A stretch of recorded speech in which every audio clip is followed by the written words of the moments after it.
नमस्कार बच्चों। उत्तराखंड सीरीज़ में आज हम डिस्कस करेंगे परीक्षा वाणी अध्याय 6 के 30 महत्वपूर्ण प्रश्न। इनके अतिरिक्त भी क्या हैं, अध्याय 6 में बहुत महत्वपूर्ण प्रश्न है, लेकिन आज हम एमसीक्यू का भाग 1 आपके लिए लेकर आए हैं, जिसमें हम 30 क्वेश्चनों को क्या करेंगे, डिस्कस करेंगे। अब परीक्षा वाणी का जो अध्याय 6 है उसका एक और इम्पोर्टेंट टॉपिक है जो है राष्ट्रीय उद्यान और वन्य जीव विहार, जो क्या है मैंने आपको अलग से हमारे चैनल पे करा रखे हैं। आप प्लेलिस्ट में जाकर वहाँ से पढ़ सकते हैं। वो चीज़ सेम चीज़ मैंने आपको जिला सीरीज़ में भी पढ़ाई हुई है, तो यहाँ पे मैं उसको क्या कर रही हूँ, रिपीट नहीं कर रही हूँ। वो क्या है बच्चों को पता होता है, जिसे नहीं पता है वो प्लेलिस्ट में जाकर एक बार राष्ट्रीय उद्यान और वन्य जीव विहार वाली वीडियो देखकर उस टॉपिक को कवर करेंगे। तो आज हम डिस्कस करेंगे परीक्षा में पूछे हुए 30 प्रश्न। पहला प्रश्न है, भोजपत्र वृक्ष जिसको बर्च कहते हैं ये कहाँ मिलता है। भोजपत्र वृक्ष हमारा हिमालय में मिलता है, हिमालय क्षेत्र में मिलता है भोजपत्र। आज का दूसरा प्रश्न हमारा, कॉर्बेट तथा राजाजी राष्ट्रीय उद्यान में वन्य जीव प्रबंधन हेतु किस पैमाने पर हवाई छायाचित्र लेना ठीक है। वो क्या कह रहा है, कॉर्बेट और जो राजाजी नेशनल पार्क है, राष्ट्रीय उद्यान है, इनमें क्या है, किस पैमाने पर हवाई छायाचित्र लेना क्या होता है, ठीक होता है। ये है अति दीर्घ पैमाने पर।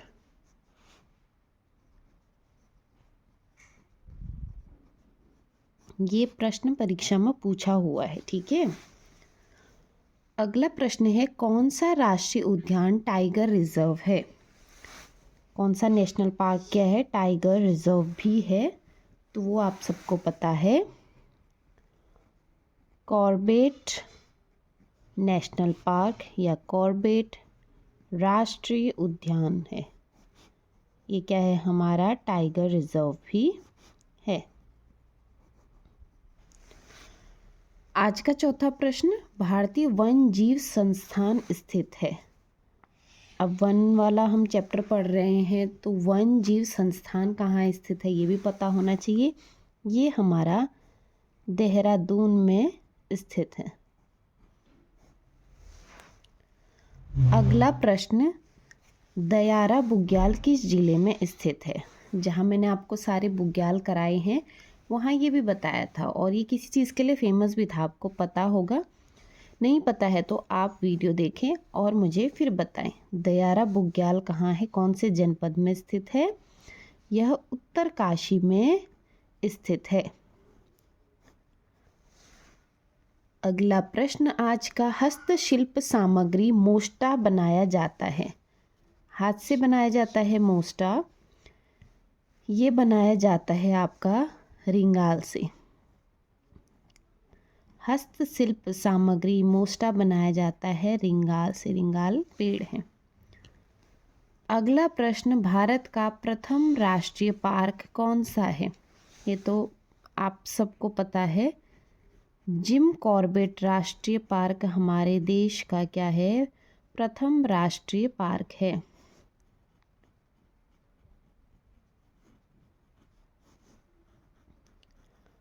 अगला प्रश्न, चिपको आंदोलन उत्तराखंड के किस जिले में शुरू हुआ था। आंदोलन तो आपको सारे करवा रखे हैं, तो चिपको आंदोलन हमारा चमोली जिले से शुरू हुआ था। अगला है, अस्कोट वन्य जीव विहार स्थित है। कोई बच्चा ये ना सोचे कि मैंने ये पढ़ाया नहीं है, मैं पहले भी बोल रही हूँ, चैनल पे ये वन्य जीव विहार या राष्ट्रीय उद्यान बहुत बार रिपीट हो गए हैं, इसीलिए क्या है, काफ़ी बच्चे पहले से जुड़े हुए हैं मुझसे, तो वो क्या हो जाती है, उनके लिए चीज़ रिपीटेड हो जाती है। इसका सेपरेट एक अलग से वीडियो है चैनल पे, आप देख सकते हैं, जहाँ पे मैंने राष्ट्रीय उद्यान और वन्य जीव विहार आपको पढ़ाए हैं। आप चाहें तो वहाँ से एक बार क्या कर सकते हैं, सारा अध्ययन कर सकते हैं। अस्कोट वन्य जीव विहार या अस्कोट वाइल्ड लाइफ सेंचुरी हमारी पिथौरागढ़ जिले में स्थित है।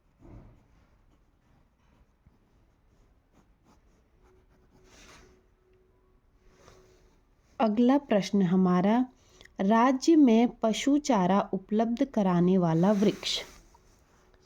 अब पशु चारा से आपको पता होगा, जब मैंने आपको यही परीक्षावाणी का अध्याय 6 पढ़ाया था तो उसमें एक आंदोलन बताया था, डूंगी पैतोली आंदोलन, जो चमोली जिले में हुआ था। महिलाओं ने क्यों करा था वो आंदोलन?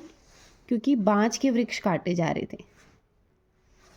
और मैंने आपको तब बताया भी था, बांज शुद्ध हवा के लिए और क्या है, पशुओं को चारा उपलब्ध कराने के लिए काफ़ी उपयोगी क्या है, वृक्ष है हमारे पहाड़ में।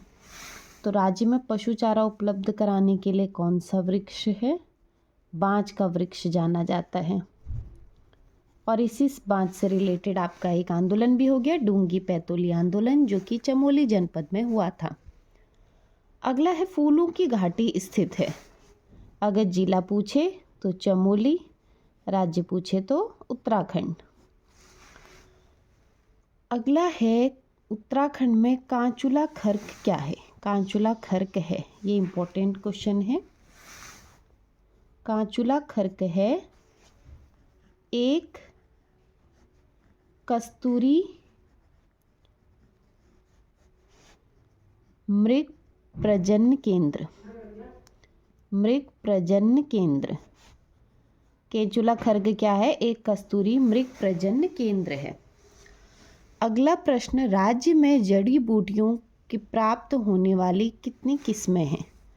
लगभग कितनी किस्मों की जड़ी बूटियां हमारे राज्य में पाई जाती हैं? तो हमारे राज्य में लगभग 500 क्या हैं, जड़ी बूटियां पाई जाती हैं। अगला है लीसा प्राप्त होता है। लीसा हमारे उत्तराखंड राज्य में बहुत अधिक पैमाने में होता है। यह चीड़ के वृक्ष से प्राप्त होता है। चीड़ वृक्ष से प्राप्त होता है हमारा लीसा। अगला, चिपको आंदोलन में 1974 में रेणी गांव, एक तो आपको पता चल गया यहाँ से रेणी गांव की महिलाओं का नेतृत्व करने वाली महिला थी। तो ये आपको पता था, चिपको आंदोलन से रिलेटेड 23 वर्षीय महिला गौरा देवी जी ने क्या किया था? सबका नेतृत्व किया था। और ये किस गांव में हुआ था? रेणी गांव में हुआ था। अगला है वृक्ष मानव के नाम से प्रसिद्ध है। वैसे तो जो प्रसिद्ध नाम है, कोई व्यक्ति किसी नाम से प्रसिद्ध है, कोई व्यक्ति किसी नाम से प्रसिद्ध है, इसका तो एक अलग से चैप्टर आएगा जहाँ पे क्या है, हम पूरी लिस्ट बनाएंगे। लेकिन अभी आप 1 वाला चैप्टर पढ़ रहे हैं तो वृक्ष मानव यहीं पे पढ़ लो, ज़्यादा अच्छा है। ये परीक्षा में काफ़ी बार पूछा प्रश्न है। तो वृक्ष मानव के नाम से जाना जाता है विश्वेश्वर दत्त सकलानी। विश्वेश्वर दत्त सकलानी जी को कहा जाता है हमारा वृक्ष मानव। अगला प्रश्न है, रेणी गांव चमोली की श्रीमती गौरा देवी का संबंध है। अब यही क्वेश्चन है, देखो एक पेपर में ये प्रश्न ऐसे बन गया, चिपको आंदोलन रेणी गांव की महिलाओं का नेतृत्व किसने किया, और किसी परीक्षा में सेम वही प्रश्न बन गया, रेणी गांव की श्रीमती गौरा देवी का संबंध किससे रहा? तो किससे रहा? चिपको आंदोलन से।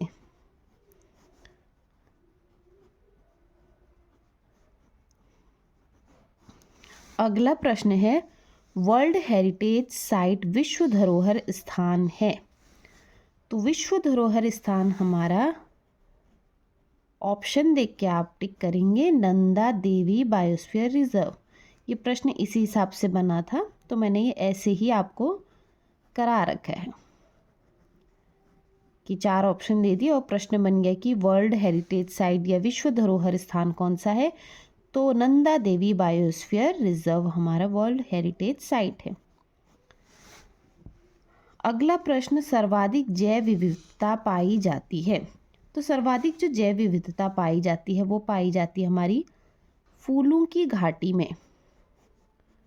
फूलों की घाटी में पाई जाती है सर्वाधिक जैव विविधता। अगला प्रश्न, 17वें वन रिपोर्ट के अनुसार राज्य के कुल कितने प्रतिशत भाग पर वन है?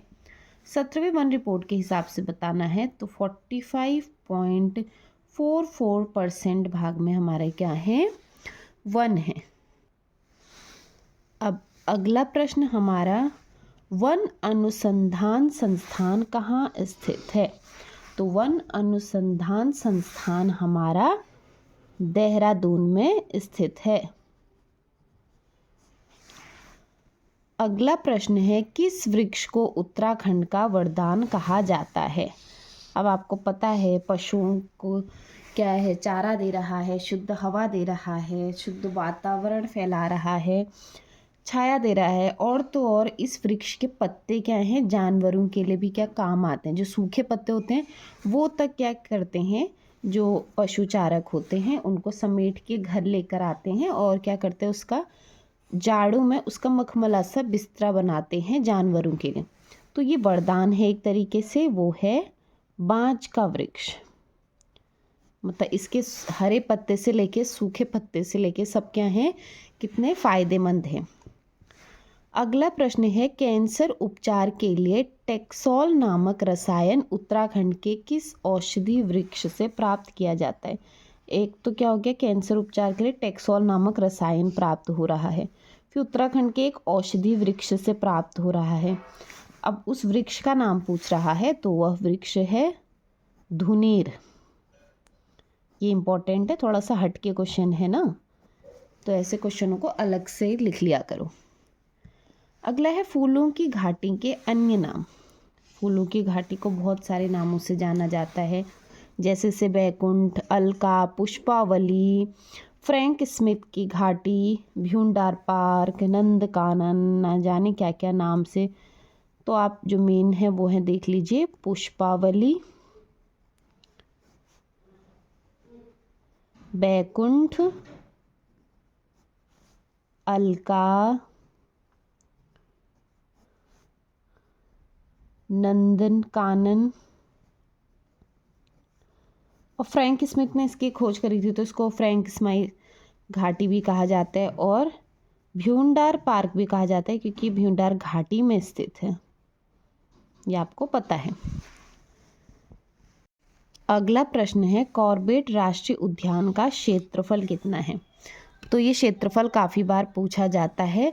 कॉर्बेट राष्ट्रीय उद्यान का जो क्षेत्रफल है वो 520.82 वर्ग किलोमीटर है।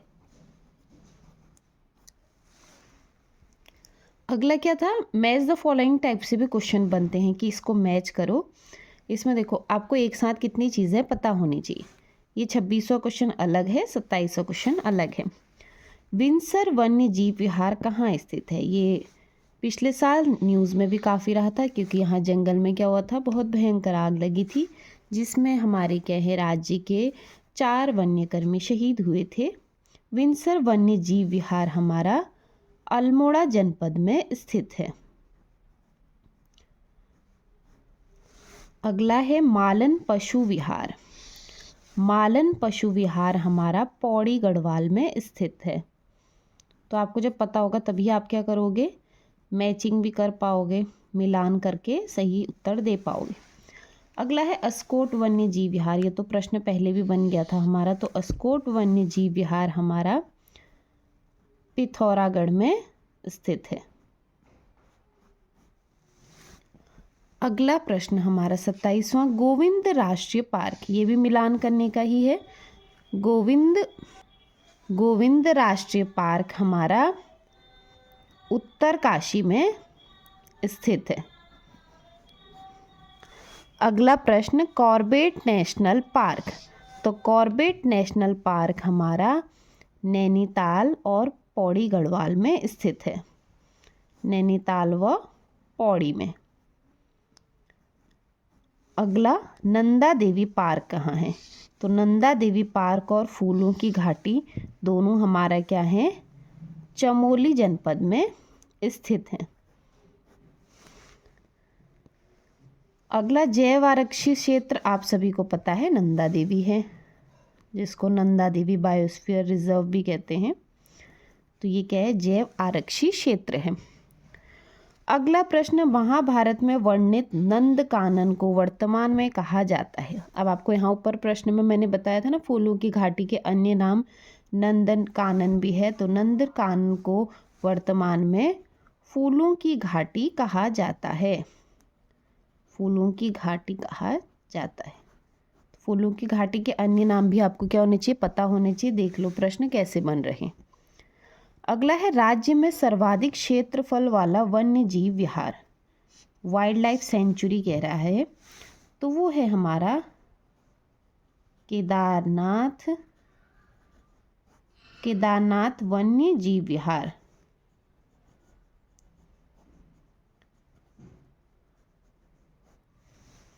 अब आप सोच रहे होंगे ये प्रश्न कैसे पूछा होगा।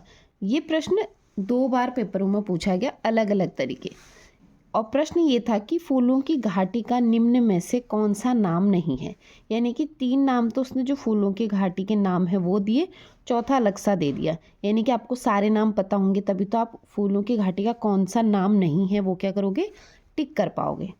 और मैंने थोड़ा सा क्वेश्चन को ट्विस्ट कर दिया कि फूलों की घाटी के अन्य नाम, क्योंकि जब आपको सारे नाम पता होंगे तो क्या करोगे, जो नाम उनमें से नहीं है वो आप क्या कर सकते हो, टिक कर सकते हो।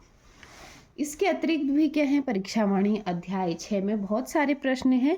अब एक ही साथ करा दूंगी तो आप सब क्या हो जाओगे, थोड़ा सा कंफ्यूज हो जाओगे। इसीलिए आज हमने सिर्फ 30 क्वेश्चन रखे हैं आपके लिए। उम्मीद करती हूँ आपको प्रश्न समझ में आए होंगे। अभी भी कह रही हूँ कि जो वन्य जीव विहार या राष्ट्रीय उद्यान वाला है वो वीडियो आप अलग से देख लो, एक बार रिवीजन भी हो जाएगा आप सभी का। टाइम कम है अभी परीक्षा में, इसलिए हम क्या कर रहे हैं, जो चैनल पे नहीं पढ़ाया है उसको क्या कर रहे हैं, ज़्यादा से ज़्यादा पढ़ाने का कोशिश कर रहे हैं। तो बस इसी के साथ अपने वीडियो को आज यहीं पर समाप्त करती हूँ। उम्मीद करती हूँ आपको पढ़ाया हुआ समझ में आया होगा। कहीं पर भी कोई डाउट हो तो आप कमेंट बॉक्स में कमेंट ड्रॉप कर सकते हैं। आपको उत्तर शीघ्र अतिशीघ्र देने का मेरा हमेशा की तरह प्रयास रहेगा। बाकी मेरे चैनल से जुड़े रहने के लिए आप सभी का पूरे दिल से बहुत बहुत धन्यवाद।